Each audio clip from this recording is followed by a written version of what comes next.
Now we're going to get into what a jingle is. You know, everyone uses the word jingle, which is almost pejorative. I like to call it brand music. We want to make sure that this brand positioning statement communicates to the customer a clearly defined customer benefit of doing business with the client, and that's marketing. So we're in the business of selling things, and it's just neatly disguised in a package of what the creativity is.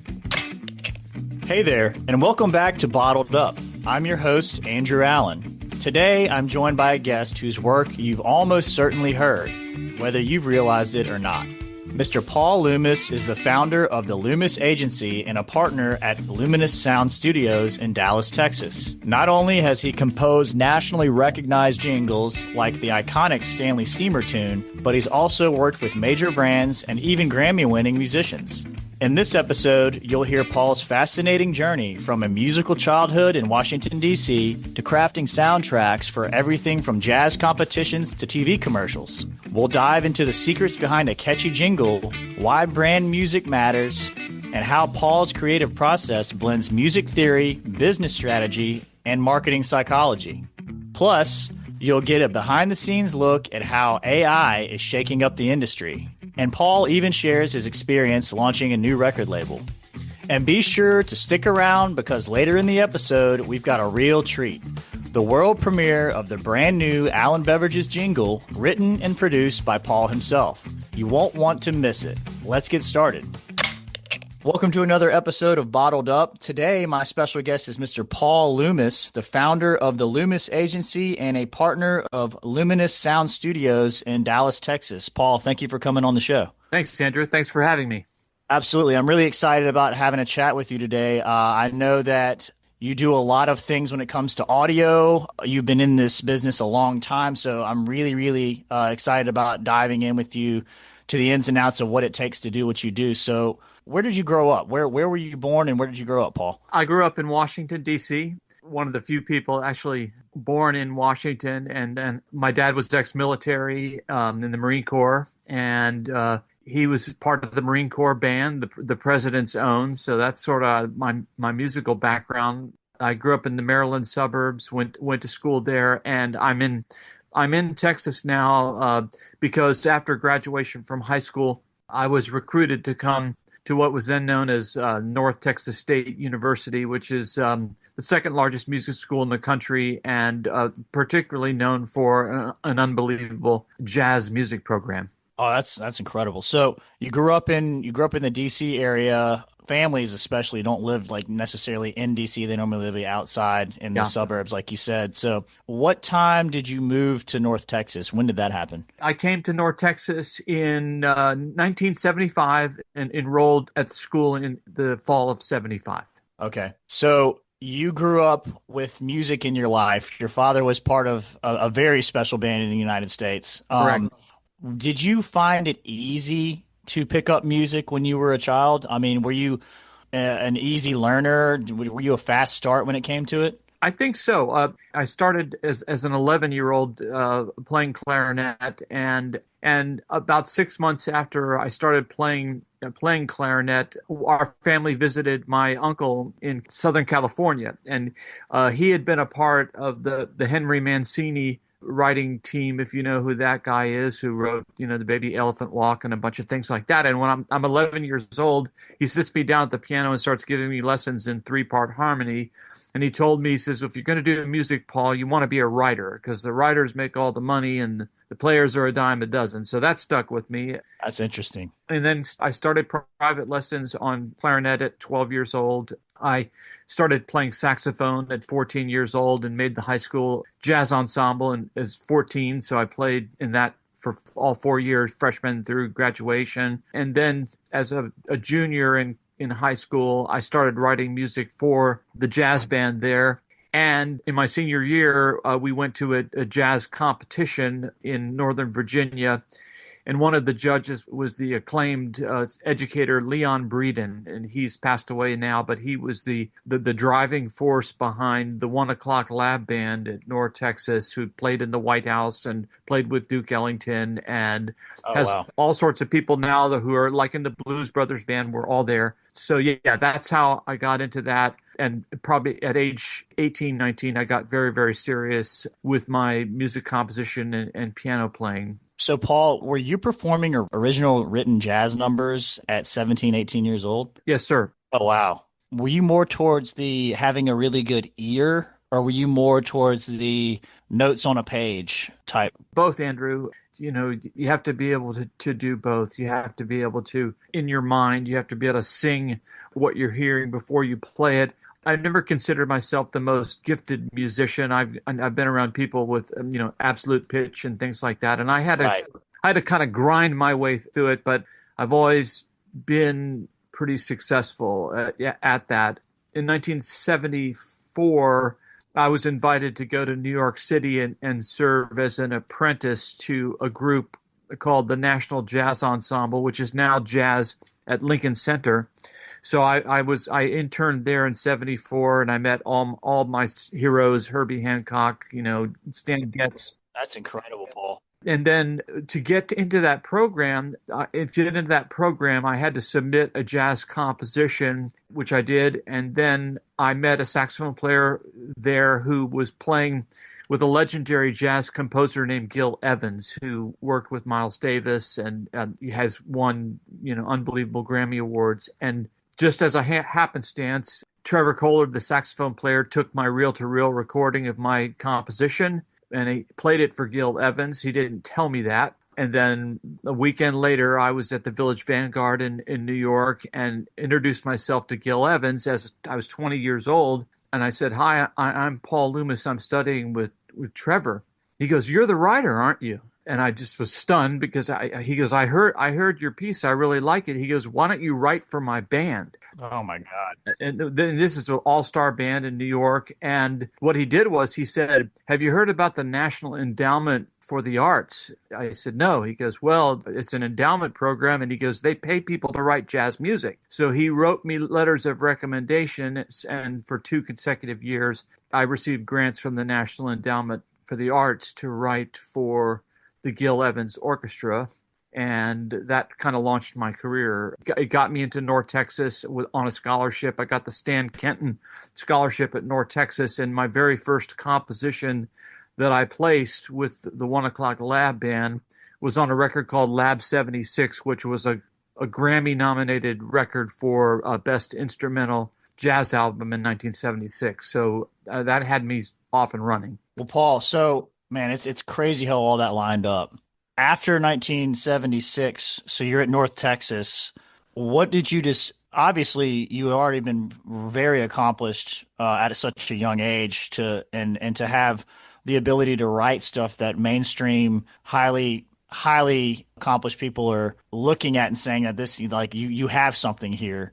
What did you think you were going to be doing for the next 5 years after you graduated from school? Yeah, my dream, Andrew, was to go to Hollywood and become a film composer. I've always been big fans of composers and scores and just how they kind of accent everything, and that would have been a really, really fun job. Yeah, what happened was I kind of got short-circuited. So I was in school, about to graduate with my undergrad degree and go into grad school, and I met a guy who had an advertising agency. I was performing, just playing in a country club somewhere, and met a guy who had an advertising agency and a production company. And he goes, "Hey, man, I've heard all about you."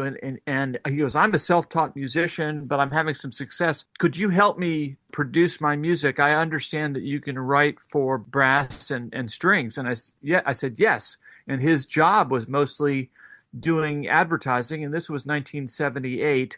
And lo and behold, I joined my friend Joe Polero, and we started going crazy writing music for local and regional advertising accounts. We did work for General Motors. We did all sorts of stuff. We did stuff for Subaru. We did stuff for Lincoln Mercury. We performed on the Queen Mary in Long Beach, California for Honda. Oh, that's awesome. Did all that for 4 years, and then in 1984 started my own company in the back bedroom of my 1,100 square foot mansion in Lake Dallas. There were 2 bedrooms, 1 bathroom, and we turned one of the bedrooms into a recording studio. And that was the precursor to this place you see behind me here, which is a multi-million-dollar facility in Dallas. Wow, Paul. So you did kind of get short-circuited. You kind of got hijacked a little bit by the ad agency. So let me ask you this about the work when it comes to performing music and writing ads and music for ads for companies. What is it about it that you like the most? And is it the time frame that you have to do it? Do you work better under a tight time frame? How does that work with your brain, Paul? Yeah, nothing like a deadline, Andrew, right? Yes. In one sense, I'm a very prolific writer because I'm fast. Okay. One thing I learned, talking to a lot of people in music composition, you got to learn how to commit to the idea. What I like most about my job in this case, and it's, Andrew, this is a prime example. You and I are friends now because we were able to do this together, even though we haven't met in person. And when I presented that music at your place of business and everyone was smiling and tapping their feet and, and going crazy over what was going on here, that gives me joy. I'm not just a musician, but I'm a businessman. Our advertising agency here employs over 70 people, and it's a serious business. So you learn about accounting, you learn about banking, you learn about insurance and all that stuff. But I'm very proud of the fact that I've been a part of some pretty big projects. I wrote the Stanley Steemer jingle. Call 1-800-STEAMER. Stanley Steemer gets your home cleaner. Everyone knows that. And everyone knows that. If you walked up to someone on the street and said, "Hey, what's the Stanley Steemer jingle?" they would know what that is. Yeah, and I'm proud of it. In some examples, like Selena Gomez, the great actress and entrepreneur, she was being interviewed, about 6 or 7 years ago by Vanity Fair magazine on a video interview. And one of the questions they asked her was, "What's the greatest jingle ever written?" And she sang my jingle. So I have that as a little. That's so cool. I want to ask you a question about, you said that one of your biggest gifts is being able to write fast. Yeah. Being so prolific, have you ever found that you might sometimes, because there's only so many notes, have you ever found that sometimes you might duplicate or almost copy another jingle that you have to tweak? Excellent question, Andrew. There are some commonalities in brand music and jingles that are sort of rules of the road. You don't do these things in minor keys. You do them all in major keys. And in most cases, for the music theory people out there, the last cadence is a 5 chord to the 1 chord. And that's, do, re, mi, fa, sol, la, ti, do, or do, re, mi, fa, sol, la, ti. It wants to go 7-1 or 2-1. So sometimes the melodies end up similar, and it's a challenge to make them differently. You have to change the production. You have to change the singers. You have to do different kind of treatments. In your case, your company, Allen Beverages, you're on part of the upswing of what we have now. We have a number of singers who were on American Idol and The Voice on NBC, and your guy was on The Voice and one of the contestants on The Voice. So we're trying now to make the music much more contemporary, much more like pop music, and less like a jingle. Stanley Steemer is a jingle. State Farm is a jingle. I would say that Stanley Steemer is it's inside the box. That's a jingle. You know what I mean? That's the gold standard when it comes to a jingle. Yeah. And back to what's happening about it is, Wes Bates, who's the chairman of Stanley Steemer, he and I have become unbelievably good friends because he'll come out and say, he goes, "Paul, your jingle made me millions of dollars." And I believe it. That'll make you friends, right? He takes me hunting and we go play golf and all that stuff. And we're extremely good friends. And so that's a long answer to your first question, but that's what really floats my boat. Okay, I have to have another question about let's say it's a major corporation or it's a company that a lot of people has a lot of exposure, a lot of people know. What do you do when you are sitting down because music theory and the tone of the jingle is going to be a certain thing? How much research of the culture of the company, what they sell, the mindset of the company happens to inspire you when you're writing a jingle? Okay, now we're going to get into what a jingle is. Everyone uses the word jingle, which is almost pejorative. I like to call it brand music. So what we're in the business when we're working with Stanley Steemer or Allen Beverages, we're in the marketing communications business. And so there's two key elements that make these things successful. The first thing, of course, is something that's catchy and memorable. But the second thing is, what are we saying? What's the brand positioning? Stanley Steemer is call 1-800-STEAMER. Stanley Steemer gets your home cleaner.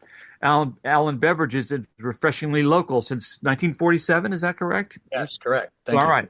So the brand positioning statement is and like a good neighbor, State Farm is there. The brand positioning statement is you're just do it, or you're in good hands with Allstate. We want to make sure that this brand positioning statement communicates to the customer a clearly defined customer benefit of doing business with the client.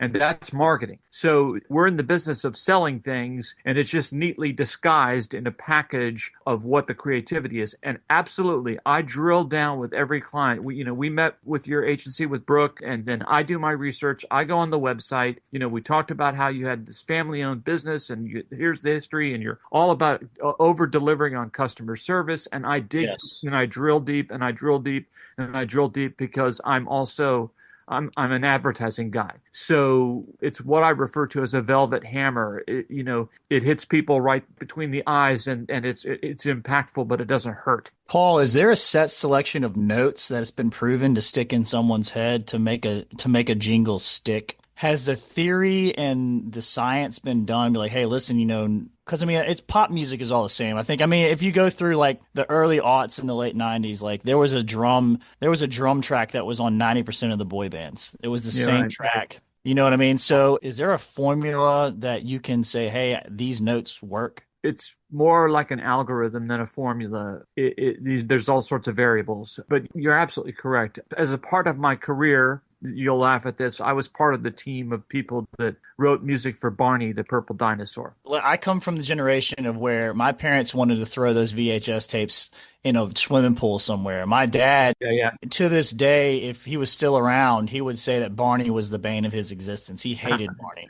I loved Barney growing up. Yeah, you heard some of my songs. Anyway, so the team of psychologists who were part of that, they gave us a notebook on how we were supposed to write our music, the intervals that the melodies should be and the chord changes and all that kind of stuff. And I knew all that stuff intuitively. But yes, these things all fall into the psychology of what is referred to as mnemonic devices, anything that aids in memory. So yeah, there can be sequences of notes that are easier. There can be chord progressions that are easier, but it's more an algorithm than a formula because there's so many variables. And what's happening now, there's a lot of artificial intelligence now that's kind of capturing that. And I can only imagine, Paul, what AI is being used for with this. It's like I've seen some samples of where it's like you can have a fictional character voice singing a style of like I want to hear this song, but I want it to be done by, a mariachi band. Yeah. And then it just spits it out. Like it's crazy. How do you feel about that? We use it as a tool to expedite the process. The type of artificial intelligence that we have right now is something that just is spitting out what they can synthesize from everything that's out there. But it still requires people like me to have real creative insight. I have to be honest with you, in 10 years, it could put people like me completely out of business. That's the problem, Paul, is that the art is art, and it's a reflection of one's insides on the outside. And when it is artificially done, my fear is that the kids coming up aren't going to be able to tell the difference. That's a fact. In fact, there are research studies being done right now. We're going a little bit afield here, but for students now who are using artificial intelligence to craft their creative documents or their term papers and stuff like that, they are able to do that. But the only thing that happens, though, is they don't learn anything because they haven't gone through the process. I can't tell you how many hours I've spent at the piano. And I know what it's like to learn a piano concerto, and it takes hours and hours, if not days and weeks and years, to accomplish that. And that all gets inputted into your brain Right. as intelligence. And so now we're having a lot of professors are really concerned about people not being able to retain anything when they use AI for their work. Yeah, I totally agree. Paul, so other than Stanley Steemer, you've basically been in the ad agency business since 1984. Yes, sir. Other than Stanley Steemer, what would you say would be like the other two jingles that you're most proud of? You wouldn't hear it where you are. It's a regional thing, but my agency has for about 20 years represented the Texas Dairy Queen Operators Council, which is about 400 restaurants. And we have this great piece of music that goes, DQ, that's what I like about Texas. And everyone in Texas knows that. Also, the largest independent home services company in the nation is here in Dallas. It's called Milestone Services. My good friend Gus Santos. Milestone Services runs 400 trucks. They do electrical, they do plumbing, they do AC, they do security service, and they do $125 million in revenue. And it's a private company. And I've got a testimonial from Gus Santos saying that my jingle made all the difference in the world. So on the national stage, we have that.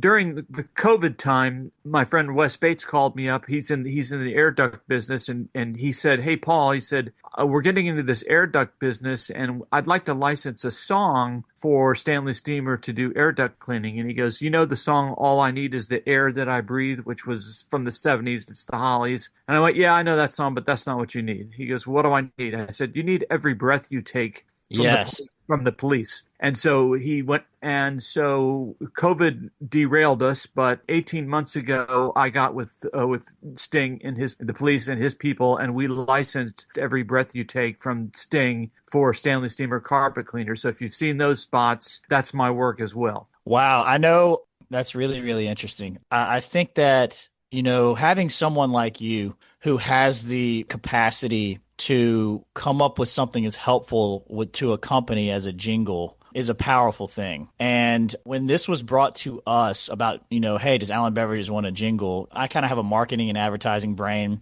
I've been in this business a long time. I was placed in this business when I was very young, a little under a teenager. So it's a family-owned business. But where I think I excel the most is advertising and marketing for this company. And coming up with a jingle was really exciting to me. Number one, I appreciate and love music.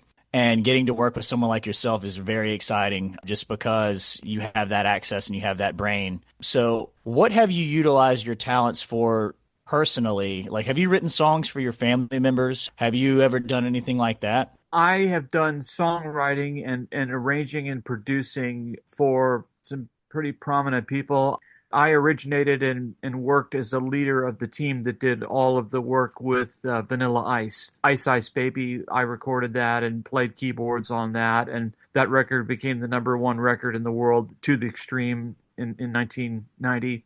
I did string arrangements for Whitney Houston. Oh, man, there'll never be another one like her. Yeah, and I've never been a great songwriter because I lack the skill as a lyricist in that category. But I've been working as a sideman or arranger or producer in a parallel path along with the stuff that I've done for advertising. So when, let's say, a team of people get together and like, all right, an album is 3/4 of the way done, and like we don't have our #1 release song. We don't have our hit yet. Do they normally bring in, is there anyone that comes to mind that would be like, this guy is like, he's a hit maker. You fly him in, he'll make a hit, and this can be in your opinion as well. Yeah. But has there ever been anyone in your mind that is like, that's the guy? Yeah, the best of all time is Rick Rubin. Okay. Yeah. Yeah. He's produced everyone from Johnny Cash to, Oh, absolutely. Absolutely. I'm well aware of Rick. I mean, Beastie Boys to... Yeah. He's Blink-182. I mean, he's done everything. Yeah. Yeah. And I've always looked up to Quincy Jones. I was thinking Quincy Jones whenever I was talking to you. Yeah. Yeah. Some people just have impeccable taste. I would say Quincy Jones is one of those. His arrangements with Michael Jackson and all that. I mean, it's him when you hear it. So Unbelievable. Yeah.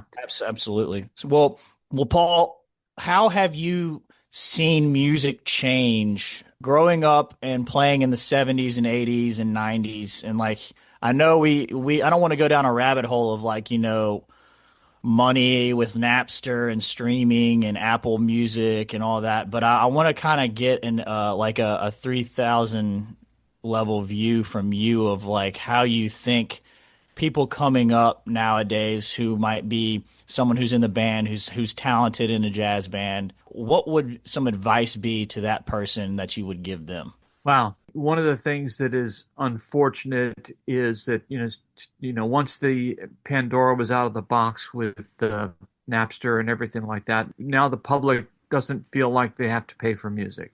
Spotify pays fractions of a penny per stream, and Apple Music the same way. So the artists are, they make their money now from live performances and merchandise, but not from performing. And, I was very, very fortunate as a producer and songwriter because when the Vanilla Ice To the Extreme record released, we had 11 million sales worldwide, and I had a few pennies on every one of those sales, and it amounted to hundreds of thousands of dollars. And Right.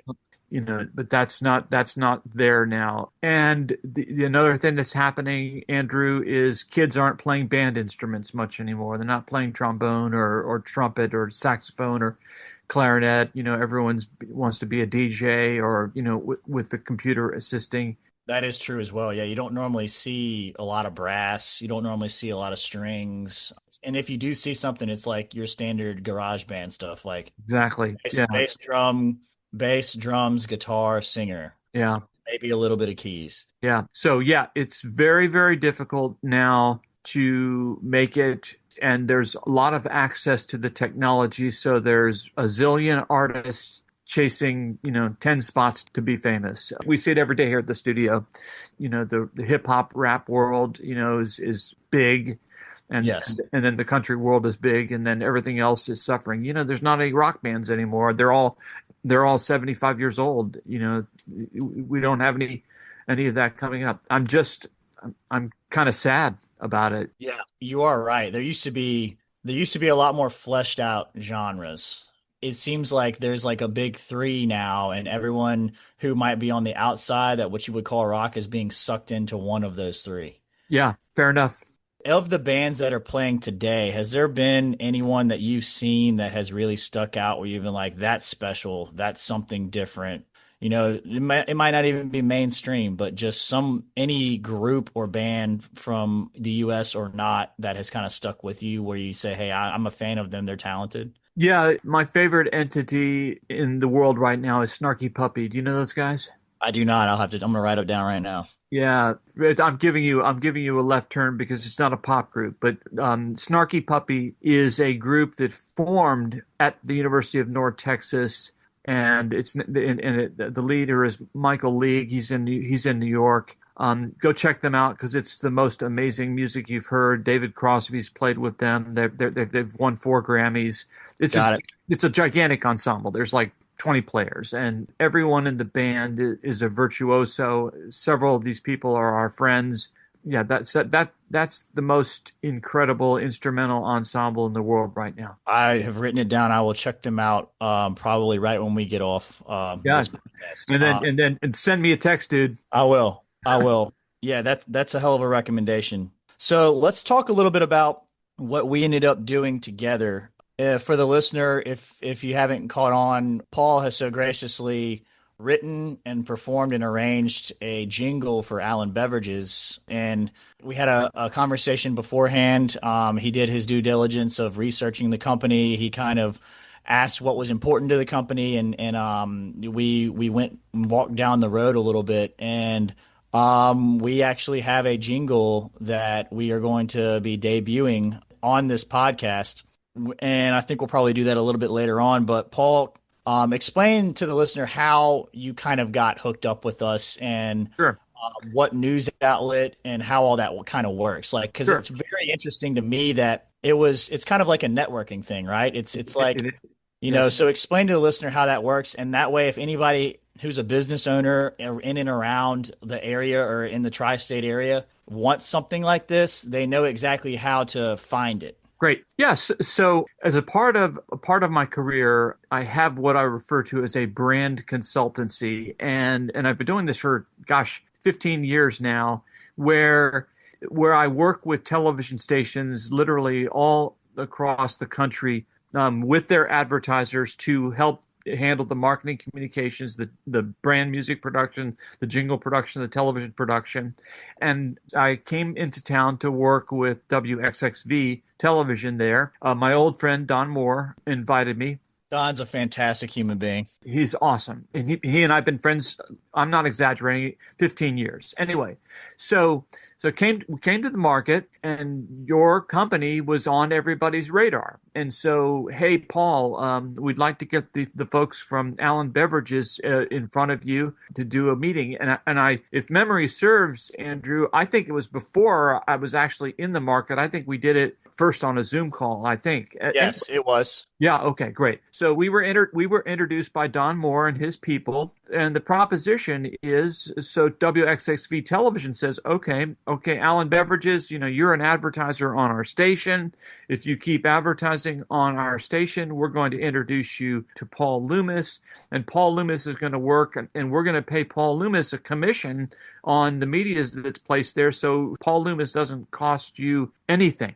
So Andrew goes, that sounds good. And then we started doing our due diligence. We spent 45 minutes in an interview talking about your business, and all the energy on the talking is about what's the history, what makes Allen Beverages different, what differentiates them, how can we make it sticky, what is a way that we can advertise that is persuasive to get our local restaurants and bars and hotels to hire us, and what's important to them. So it's really a business brainstorming meeting. And then once that's satisfied, then you had already developed your brand position statement. So I worked with that, and I wrote a set of lyrics that I thought told a really sweet story about Allen Beverages. And because we want the brand music to feel like it's telling a story. And that took, the work took 5 or 6 weeks. And then I was back in market, and we came over to your place and played it for you guys. And here we are.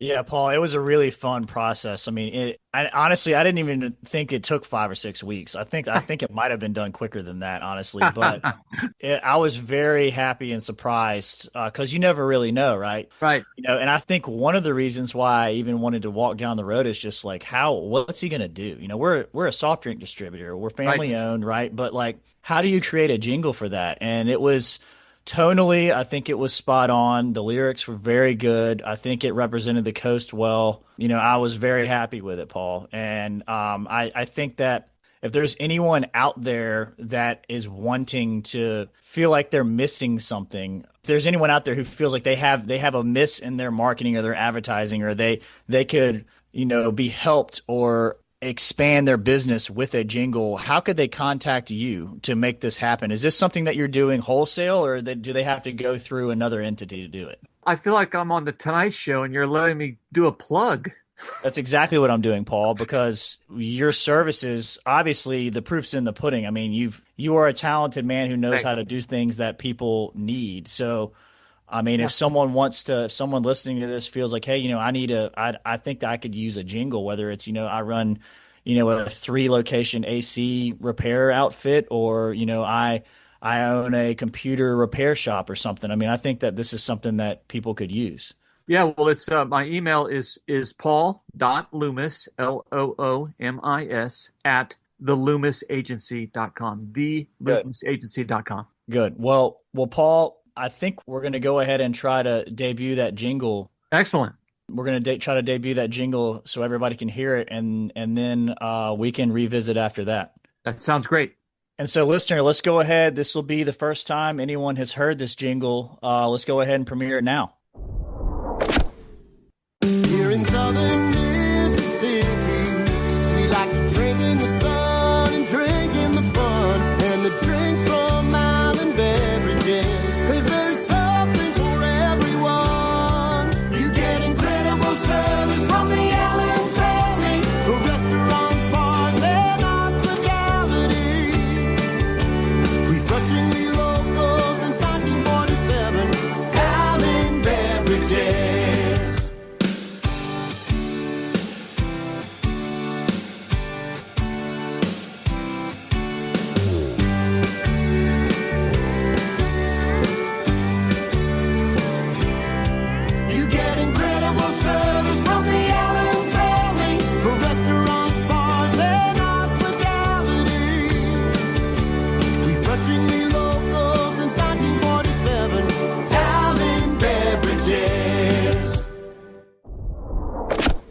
I think it's great. I love it, Paul. Thank you. I hope everyone enjoyed that. I thoroughly do. I do think that it fits with the morals and the codes and values of our company, and I really appreciate you creating that for us, Paul. The pleasure was all mine, Andrew. Is there any big projects that you're working on right now that you want to talk about? Yeah, it's a little bit interesting. We have a producer engineer here named Francesco Benevuto and my business partner Trey Nagella. And a year ago, we actually formed a record label. So there is now Luminous Music, which is a record label. That's awesome, Paul. And we have Francesco, who has a great amount of experience in the Latin music genre. He's a part of the board of directors that votes on the Latin Grammys. And we have signed a group called De Los Nortexas, and it's the North Texas Boys. And they have a song on Spotify now called Perla, and we're up to 13 million streams, and they're performing all over the country. And we're signed to Luminous Music, and we're being distributed worldwide by Interscope.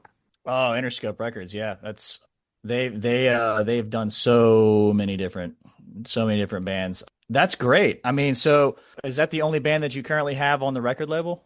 Yeah, that's the only band, and we've got our hands full with them because they're really having success. You can go on YouTube and search the song Perla. You can hear that. And these guys have been, all over the country. That's fantastic, Paul. So I imagine with the success of y'all's first band, y'all are probably going to be looking in the next few years to probably add more, correct? You bet. Well, I would recommend anybody who wants to listen to the band, go on YouTube, and it's De Los Nortexas. Yep. And the song is Perla. Perla. Okay. Everybody, if you want to check that out, I would highly recommend it. And then, Paul, listen, man, I've taken up enough of your time this morning.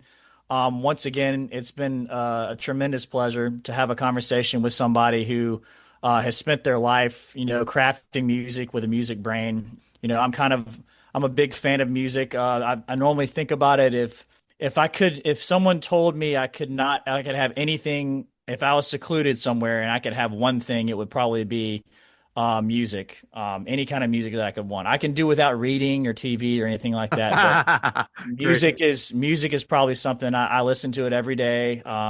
So I really appreciate your time, Paul, and the effort that you put into making that jingle happen. And, I hope to see you and reach out to you in the future. And if anybody is interested in Paul doing a jingle for your business, he gave you the email address earlier. You can reach out directly to him, and he's a pleasure to work with. Thank you, Andrew. Paul, once again, man, thanks again for your time, and I hope you have a good rest of your Friday. Thank you, sir. Take care. You as well. Thank you so much for tuning in to Bottled Up. A huge thank you to Paul Loomis for sharing his incredible journey and insights with us today. Here are my 3 big takeaways from our conversation. First, behind every unforgettable jingle is a deep understanding of both music theory and brand storytelling. Paul Loomis truly marries the art and business of music. Second, creativity often flourishes with collaboration, research, and a genuine curiosity about the client's history and values. And finally, even in an age of AI and changing industry landscapes, nothing replaces authentic creativity and hard-earned expertise. If you're looking to elevate your brand with music that resonates, or if you want to see what goes into creating that catchy tune you can't get out of your head, reach out to Paul Loomis and the Loomis Agency. You can check out their latest work and the new jingle for Allen Beverages, or even listen to De Los Nortexas on YouTube. For Bottled Up, I'm Andrew Allen. Thanks for listening. And until next time, remember to always support our local businesses, restaurants, events, and attractions. Cheers. Thanks for listening to the Bottled Up podcast. Want us to deliver this show to your email inbox as they drop? Want to tell us about how you like the show? Or do you want to tell us about a Gulf Coast business or restaurant that you'd like for us to spotlight in any upcoming episodes? Email Morgan Wheeler at mwheeler, MWHEELER at abevinc.com. That's ABEVINC.com. Want to know more about Allen Beverages and how we work with our clients, partners, and vendors? Check out allenbeverages.com. This show was edited and produced by Johnny Gwynn and Deep Fried Studios.